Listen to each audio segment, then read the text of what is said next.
the reason I could tell you as a former violinist, it's always written in the part of the violin where it doesn't sound well. So it's a lot of second and third string instead of first, like Tchaikovsky's or even the Beethoven or the Brahms. It is very difficult that the violin shines that over an orchestra. But it is Schumann and it's glorious music, so it's been played always, somebody. And I remember doing it quite a few times quite well.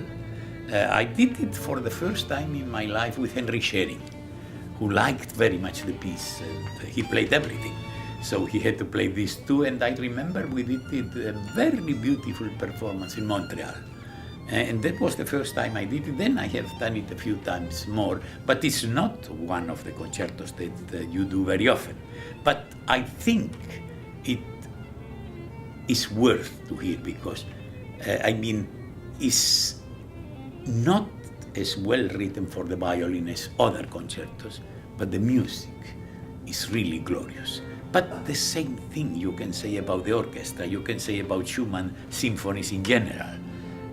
But the music is so glorious that you have to do it.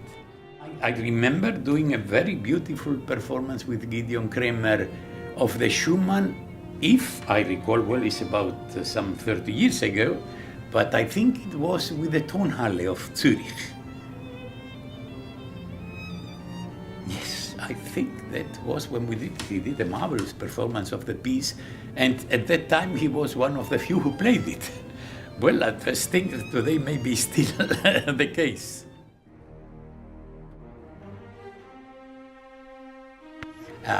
Then you go to the other side of the world, and then you have a violin which is so well written. The Frau Pauline describes, Strauss describes his wife always, all the moods, the difficult and different moods of Frau Pauline with the violin.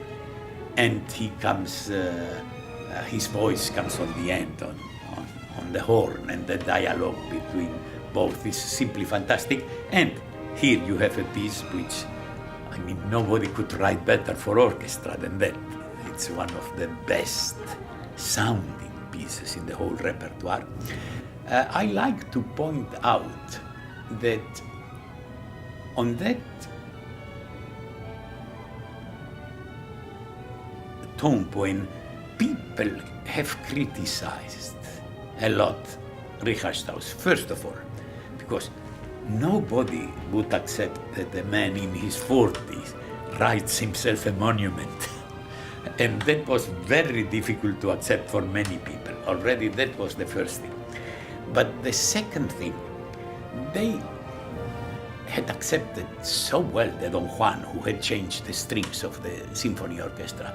They have accepted so well the Till, which has changed or made the woodwinds and brass of the modern orchestra. And they have accepted better than anything the Don Quixote. And now there comes a piece which is much more popular, much more pleasing to the public. Themes maybe less original than the other pieces before. And people found, of course, very annoying his war against he doesn't say critics, but the word is Widersacher. So it's about the same, the people who are against him. Then, of course, people who then prized immensely the Love Night in the Preludium of the Rosenkavalier didn't like the Love Night in the Heldenleben, even much less they didn't like it in the Domestica. But I think that if you take the music without all this program, but the music is simply fantastic, and you have to really look at the whole repertoire to find some pieces who are better written. And, of course, when people criticize Strauss about placative and vulgarity when he comes back with the whole string playing on on the big theme, and that says too much, and then the critics war. I think that there is a point that people don't understand in Richard Strauss as much some of his collaborators.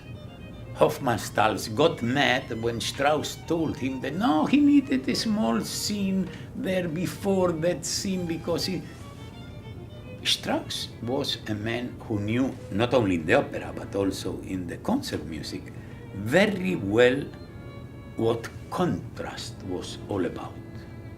And if you look, for instance, at the ending of the Alpen Symphony, or you look at the ending of Ein Heldenleben, just before the ending, he put something very noisy, something very elaborate in contrapunct, like the thunderstorm in the Alpen Symphony, or here in the Heldenleben, the war against the critics. That is very elaborate, very loud, and very showy, let's say, in a word, as contrapuntist. He showed how good he was, for instance, in the Alpen Symphony, changing all the themes and inverting them, putting the augmentation and things. But that was meant to be a contrast, to prepare the ending, as well in the Alpen Symphony as in the Heldenleben. Then the ending, the cantabile, when the horn and the violin sing, is much more enhanced as a contrast with them. I think that the clearest example of all of it is if you remember the opera Capriccio. Just before the ending monologue of the Countess, he puts the seven servants, in a music which has nothing to do with all the rest of the opera. And there was no need, but he made it just to prepare or to contrast with the ending. And this 7/8 or 7/4 that he writes in the Capriccio opera just before, very articulated, almost, how would I say, almost fabricated, is to prepare for the beautiful ending when the big, huge orchestra, Strauss orchestra, sings in piano, which is, for my taste, one of the best sounding music ever.